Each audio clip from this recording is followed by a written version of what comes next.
nuti kan ajjeesaa jiru ijoollee mana meedamii keessa dalagaa jiran kan qalchiisaa jiru biiroo Itoophiyaati malee uummata Arabaa miti. Uummanni Arabaa wanta akka nuun goone gaafa nu dadhabne gaafa nu dalagaa dadhabnee fi biirootti nu deebisan. Biiroon immoo tumeetumaan uummata Arabaa san wajjin mana sanitti nu deebisa. Gaafa biiroon nu tumee nu deebise immoo niitiin ani mallaqaan si bitadhe gaafa jettu isilleen nu eegalti. Gaafa nu dhaabbatuu dadhabne asumatti duuta malee birriin kiyya yoonaaf hin galini sin galchu nuun jetti. Kana mara kan jechisiise biiroo Itoophiyaati. Biiroon Itoophiyaa gaafa biyyarraa nu baasu maan nuun jedheen nu baasa. Mana tokkorraa hanga mana 3 jijjiiratu mirga qabdaa jedha. Gaafa fidee immoo mana Arabaa nu galche mana 3 nu jijjiiru miti bilbila keennan kaasu.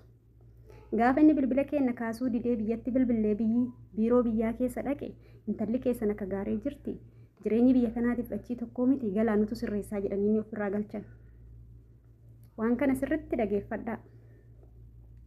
Xiyyaaffanni isin itti xiyyeeffattanii alaabaa Suudi Arabiyaa osoo hin tahin, mootummaa Suudi Arabiyaa osoo hin tahin, mootummaa Dubaay osoo hin tahin kan isin itti xiyyeeffattan biiroon Itoophiyaa sirraahuu qaba.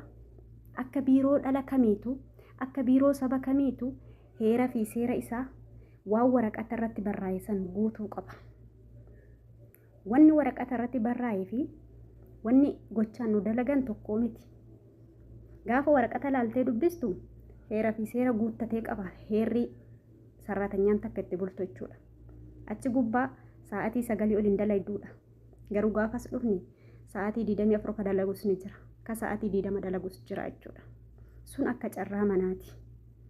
Hin danda'ama sun rakkoon qabu dalagaan yeroo dheeratiif beeknee itti dhufne. Garuu gaafa rakkatan gaafa wanni nafsee namatti dhufe maaliif nama hojii dhaabbachuu diddi biiroon Itoophiyaa? Maaliif eeganiitiin sun naaf hin taane an dalayduu tana hin jaalanne birrii kiyya naa deebisi gaafa jetteen birrii san deebisuu fi diddee dalayduu san tumtee Araba wajji galchiti. Gaafa biiroon nu tumtee isaa wajji nu deebiste Arabni maan nu godha? Inni sunumatuma jechuudha. Akka nu seera hin qabne, akka nama nuuf falmatu hin qabne, akka nama nuuf birmatu hin qabne taanaa jechuu gaafa kana. Sila kana taheefi xiyyaaffanni keessan saba biroo osoo hin tahin, biiroo biroo osoo hin tahin biiroo Itoophiyaa ta'uu qaba.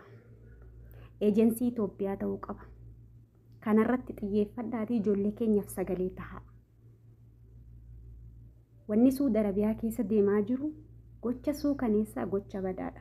Garuu wanni isin miidiyaa kanarratti dalagaa jirtanii kana tolchinatti ka biroo balleessuuf deemtani. Nama nagahaan dalagataa jiru nagaa kabade tolchinatti kanatsaa akka hin balleessine. Kabadeefuu ka du'eefuu wayiif bu'aa jirraaf miti ka jiru immoo jabeessuu qabna. Sila kana taheefi kan miidhe biiroo Itoophiyaati malee uummata Arabaa miti. Uummanni Arabaa immoo alaabaa ofii akka lubbuutti jaalata. Mootummaa ofillee akka malee kabaja. Waan hin taane keessa seentanii waan hin taane hin burcina dhiifama naaf godhaati.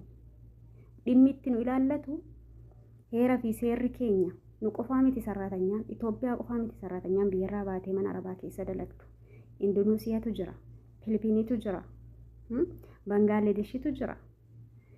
Uummanni kunniinuyyuu sallangatu jira.